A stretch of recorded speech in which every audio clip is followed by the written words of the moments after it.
Guys দেখেন আমরা ওই যে তাকে তন্ন তন্ন করে পুরা এলাকা মানে পুরা বাসা খুঁজে ফেলছি।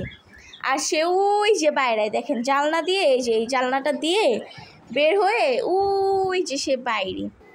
এই যে পিকাচু এখন শুনবে না, তুমি দেখছো আসে না, আসো।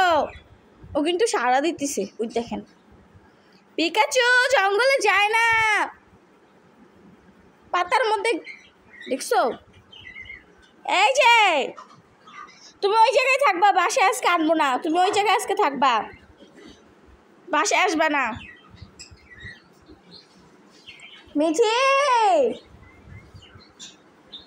এই দেখো পিকাচু কই, যাও গা মানুষের বাসায়, যাও গা, তুমি আসবে না আমাদের বাসায়, যাও যাও, তোমাকে আর আম্মু বাসায় আনবে না, তুমি যাও গা। আর এইদিকে এই যে হচ্ছে কি ভদ্র মহিলা, সে বাহিরে যায় না জানলা দিয়ে, সব জানলা কিন্তু খোলা, বাট সে বাহিরে যায় না। কই তুমি? সে বাহিরকে প্রচন্ড ভয় পায়, দেখেন না বাহির কি, তুমি বাইরে যাও না মিঠি, ভদ্র মহিলা।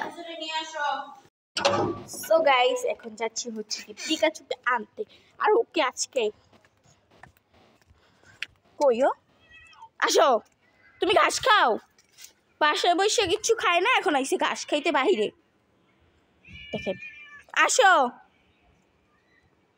আপু এই জঙ্গলে যাইতে পারবো না, তুমি আসো, ঘাস খাবা, তারও নেই ঘাস নেই, বাহিরে এসে ঘাস খেতে হবে। সো গাইস এখন ওর জন্য ঘাস নিব,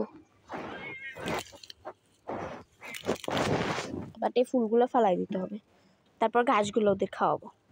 চলো এবার বাসায়, বাসা কই তোমার, এটা তোমার বাসা, চলো। ইস এই জায়গায় ঢুকে না, এই জায়গায় পিঁপড়া, যাও বাসায় যা, দেখছো,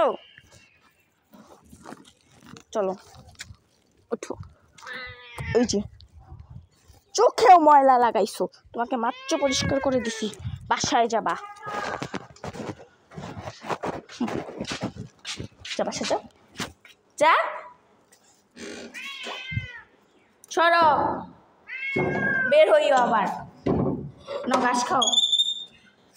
ইস ইস ময়লা লাগবে শরীরে, পাগল ধরো। ওই দেখো তোমার মিঠি, মিঠি নাও ঘাস খাও, নাও ঘাস খাও, ভিতু।